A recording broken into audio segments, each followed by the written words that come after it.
252.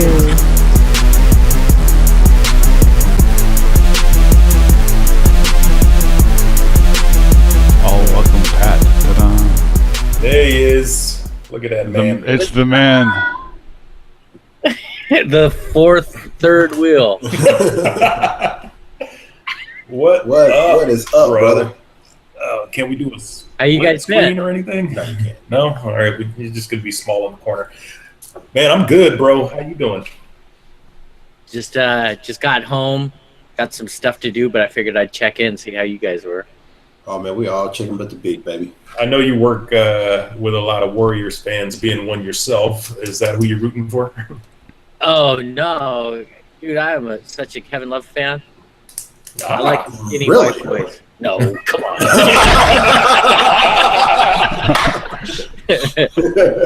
I was like, that's shocking. Got Dude, me. I am the ultimate bandwagoner. Come on. Hometown boy. Yeah, I got flags on my car to prove it.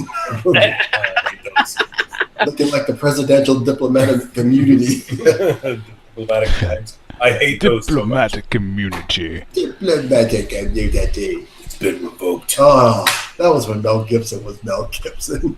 Yeah, he was good back then. Now he's just that crazy guy. I just recently watched Payback. You know what? I'm going to recommend that next week. You know what? Now, you might as well just recommend it this week now that you mentioned it. You know. Right. Yeah.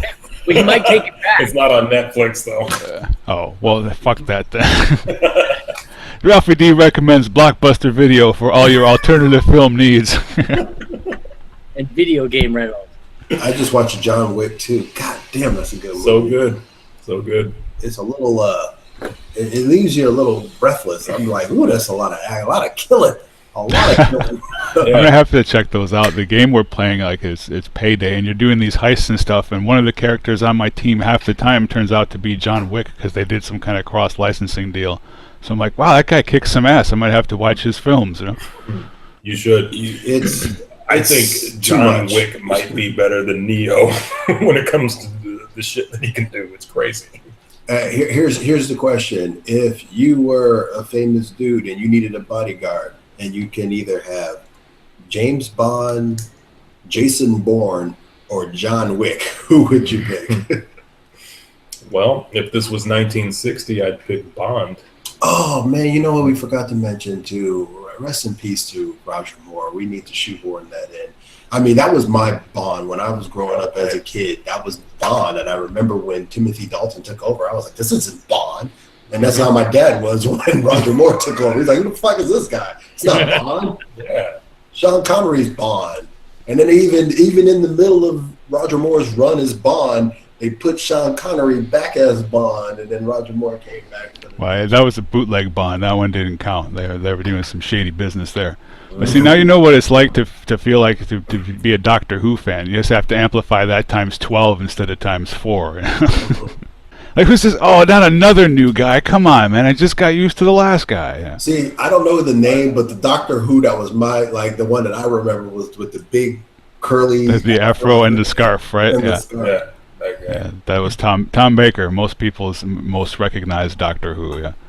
Yeah. Then they had and there was that young guy Doctor who looked a little Nancy boyish. Like, Hey, no, he was the coolest one, man. You have to watch those. Plus, he had the hottest chick with him the whole time. Because I saw him in what was the name of that movie? Terminator, whatever. Oh, I'm sorry. He was in that shitty Terminator movie playing the Skynet. Well, what? Genesis? Mm-hmm. I need to watch that and see how bad it is. It wasn't that It bad. wasn't that bad. My kid thought it was great because he'd never seen any other Terminator movie. Oh man, blow his mind and show him the good ones. I tell you what, I did see Alien Covenant.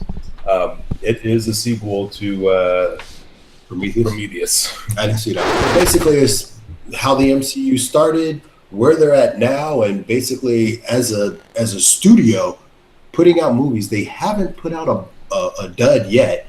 And matter of fact, their movies just keep making more and more and more money. Well, yeah. I mean, sooner or later, the law of averages, they're going to have to shit the bed. sooner or later. And I hope it's not the Spider-Man Homecoming. I hope that's not No. that shit's to bed. It looks too good. Well, of course, Well, that could be deceiving, I but know. if you take just the little pieces of him from Civil War and stretch it out, they'll know how to do this. You know, That's the what you next think. film, I'm not sure about that, but you know, Well, that's What is because the next? that's because Marvel's not doing the next one. Sony's taking it back and doing it. oh well, see, it'll be fucked at that point. Yeah. Talking about what you Right. call it, war, the war, Infinity War, the next one? Infinity War. Or no, Ragnarok, right? Yeah, Ragnarok. Thor- Yeah, Ragnarok is next. which has Which- got Thor and World War Hulk or something in there too. Dude, So yeah, And that like- looks good It too. looks so good, and that's yeah, okay. Well, all right. First Avenger. One thing that we got out of this that we didn't know is that Bucky was going to be in the MCU. I pretty thought tough. I thought Bucky was only going to be in it for the one the one movie. movie. Yeah. I'm pretty sure Sebastian Stan thought that was only going to be one movie, Yeah.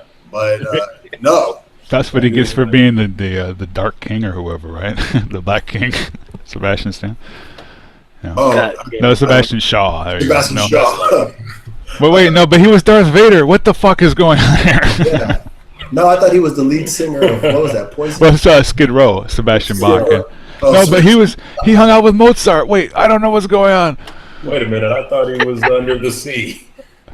There you go.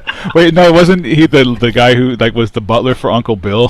But now we've got everybody named Sebastian that you've ever heard of has been featured in today's episode. Damn. All Sebastians.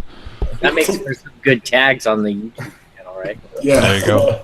Let's be honest. The last time we saw Sebastian Stan in any type of a comic booky movie was The Covenant, which surprisingly wasn't about witches at all, but about That's a coven, not a covenant. very good. You are right. That's why it wasn't That's about why it witches. was. That's why it was about witches. And I got the ultimate hook. And at the end of the movie, people are going to realize it ain't about witches. Where's my witches? Where's my witches? Witches Actually, leave. I just read a review on Amazon where somebody was talking about the Criterion version of Ghost World, and they were like angry. This didn't have any ghosts in it at all. This was stupid. Like, Are you serious? yeah, think because they missed people the are, point. yeah, exactly. Did I have a young ScarJo in it? Yes, it did. Yeah, and I think Thora Birch was in that too, right? Yeah. Yep. That's a good movie. So was Mr. Brown. No, No. I don't see it. Not Mr. Brown. Oh, Mr. So- Pink. Mr. Pink. Mr. Pink. Mr. Pink. Like Mr. Pink? Where they, Yeah, like Steve Buscemi. Steve Yeah. Buscemi. Okay. oh, He was at Mr. Brown, and I was like, Yeah, nah, what the it hell? wasn't Quentin Tarantino. My bad. That would have been a good addition to Ghost World, though. Like, what the fuck are you chicks doing at my fucking house? Just get the fuck out of my house. Yeah.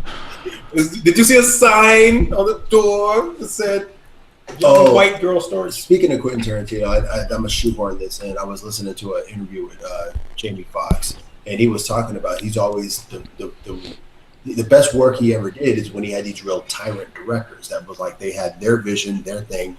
Fuck what you're trying to do. Do what I fucking put on the page. And Okay. he said Quentin Tarantino was one of those people. And he said that he was really getting on him because he couldn't get what he wanted from his performance between Jamie and Leo. And he was like, it's hard. He was like Leo's my boy. I like Leo. Like, and he even said Leo really didn't want a lot of those lines. Leo didn't want to say. He's like, I don't want to say this. And he was like, he said, Sam Jackson said, look, motherfucker, say the shit. Like, that's a nigga right there. You call him a nigga. Spray painted on his house like his name was LeBron James. Oh. We had to bring it back around. Sorry. So it was just saying, and then again, because he said he was sitting there, and Quentin came up to him and he was like, "Look, you got to say the words on the page. You're fucking up my fucking movie, And he was like, "Oh man, it was just hard for it." So Quentin really had to pull it out, and I'm just going to say, it's like when he's not one for the improv. Like, hey, don't Oh, Tarantino. don't go off the page. He goes, I was sitting in a hotel with blowing Asian hookers working on this thing for months. Asian hookers' feet. Are we talking about Robert Downey Jr. or Quentin Tarantino? Flip a coin, brother. Who's wearing the Wonder Woman costume? And speaking of that, that brings us into when Marvel's The Avengers came out. Now, they have been throwing out that was a hell of a movies. segue. Yeah. They had been putting out these 5-6 movies, and everyone has been dropping a little gem, a little gem, a little gem. So from 2008 to 2012, 4 years of dropping out these little gems. Yes. And when they did that first superhero team up directed by the incomparable Joss Whedon, that man, he put it together. He put in an ensemble cast together. And while you're watching that movie, even when you go back and rewatch shit, Captain America, Thor, the Hulk, Black Widow, Iron Man, everyone got their time to shine. You know, even when you have the little side guys like Agent Coulson, you know, he died for the cause. And then and Nick Fury had to go ahead and be like, yeah, man, this is what was in Coulson's pocket. You know, he had to give him a pat. First time you saw Avengers, what did you think? So I remember feeling like it was a roller coaster ride, like emotionally, having every point getting hit that you would expect like a Joss Whedon directed Marvel movie would hit. And then at the end of it, just realizing that's probably comic book perfection. You know, that was as close as you'll ever see a realization of a comic book film in my mind.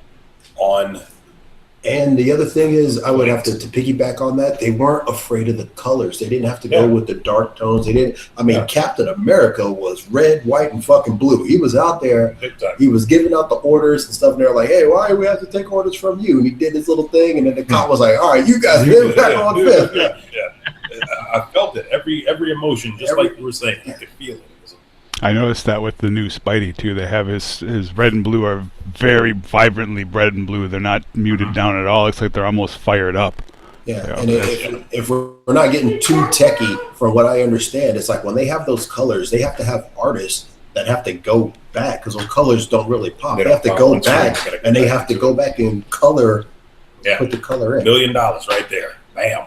So that's why everything is so expensive now. You wonder why.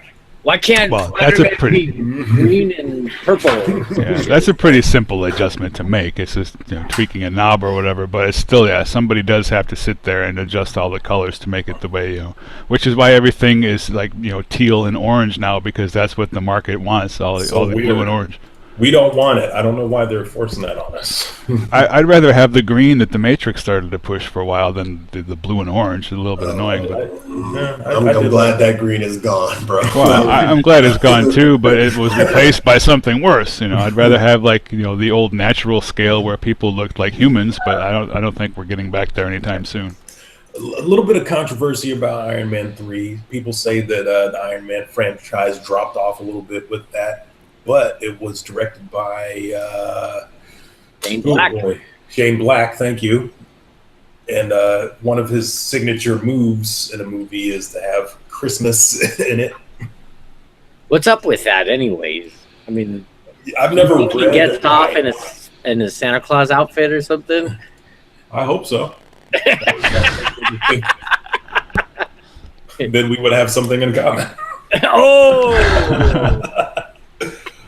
Frank, did you see Iron Man 3? Probably, but I don't remember which one that was at this point. I might not have seen it, but I think I did. That was the one where he quit. What's her name? Gaines Powers in it. Yeah. Premise, storyline. Yeah. I saw that. It was very comic okay. Very comic booky though, with her gaining the powers. And what did she just lose her powers at the end? Well, they cured her. They cured her of the extremis. They cured her. Okay. But definitely I like the Ben Kingsley thing. I thought that was. I did too. I thought that was a bold move that they did, making him just a figurehead of an organization and not. We're at Iron Man 3. Yeah, we're on phase 2. No, I thought I was like, bam! I just did it. there was all this build up, all of the suspense of seeing what was going to happen when they have a showdown, and here he is, this little, I don't know, Just an actor. a messed up Hugh Hefner model. I don't know if you guys already touched on this, but I like the PSD angle. I think that hit more in Iron Man 3 than anything else. Oh, the PTSD. Yeah, what did I say? PSD. Okay, that's not something, is it? No. It's a Photoshop file, but You down with PSD? Yeah, you know me. Yeah, But, the yeah, I PTSD think- of Tony Stark. Yeah, because even though there are now a lot of fanboys, they were out there, they were griping a lot about Iron Man 3 because it wasn't a lot of Iron Man in the third. It was just a lot of Tony But Stark. we had plenty of Iron Man already, so it was fine. That's what I thought. hey, Yeah. they got to shave that budget somewhere. They got a few less scenes in the suit, Makes Right. money for the next film. They spent too much on Avengers. They were like, scale it back, scale it back. But at the end, you got so many shots of all this other armor, and I thought that was pretty dope. Yeah, that's where they saved the money up Yeah. for the big, like, this is what Show me the whole And then when he show started- me the stealth. And then he Show was me all that. blowing them all up. And yeah, then I guess I came in when you guys were talking about Pepper Potts. Did she actually lose those abilities? Yeah. I don't Yeah, know. Pat- I don't. Yeah, that's what I said, but Pat said that they cured her of the disease. Ah. I couldn't remember. I was like, is she gonna have powers too? What's going on? Well, they broke up, but we didn't find that out until Until Cap 3. Yeah. But Hey, before we're we on a get break. before we get to Cap 3, there was Thor: The Dark World. Again, it's one of those movies that it still kind of holds up. I mean, it was the second Thor movie. This one, Natalie Portman absolutely positively phoned it in. Like, Was she that even there? She was only there for a few minutes or something, right? No, she was there for the whole fucking movie. That's the problem. Was she? Okay, yeah. I thought Yeah. she was just killed She- at some point Man, early. No, man. She even went back to Asgard and was hanging out with Thor's mama and stuff like shit. that. And they was doing the whole thing. That was the one where they found. I never saw that movie. Oh. I never saw either Thor movie, actually. I mean, it was definitely one of those movies where, I mean, they gave her more to do, but she still didn't really want to do anything with it, unfortunately. That's Yeah, she wasn't feeling that particular role, apparently. But again, everybody else was bringing it. Now, this one still, I believe, it gets credited as the least popular of all of the MCU movies, even surpassing the Incredible Hulk, because the Incredible Hulk had came out where it was still kind of new. You know what I'm saying? The MCU was still kind of new, but now the bar had been officially raised, and Thor: The Dark World did not meet that level.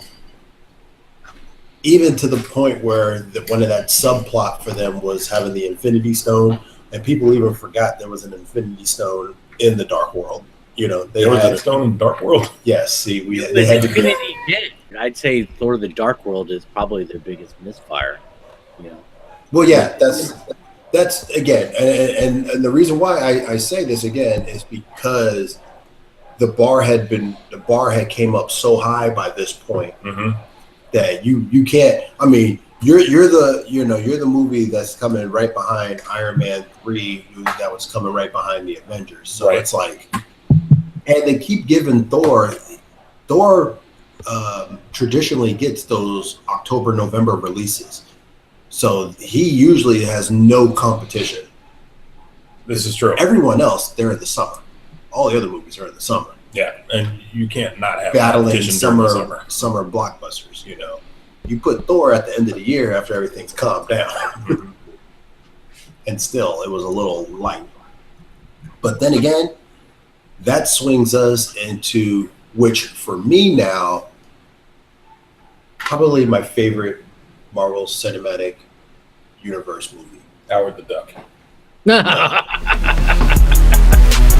252.